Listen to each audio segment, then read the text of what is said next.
This iPhone SE came in, looking like it survived a war zone. Bent, broken, but not beaten.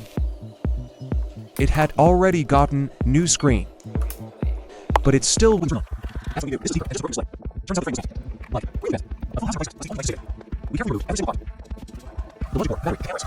And we go into a frame. Piece by piece, no shortcuts. I'll try this motion force after a full frame transplant. From a big frame that could be allowed to a clean, solid build that was brand new. It's only just an hour and a half. I'll start some days for a job like this. We did it in one. Same day, no excuses. Now watch closely. This is actual care. It's a dirty operation. Still hands, traumas. No motion, no shortcuts. And speed, and precision, and precision, and care. This is what the phone surgery looks like. At Fix Okinawa, we're ready for ignition. No matter what time. We fixed the Fix, same day. On a phone, that looks like it's seen come back. Bring it to us. We'll bring it back. Don't wait. We're opening April 30th. See you there.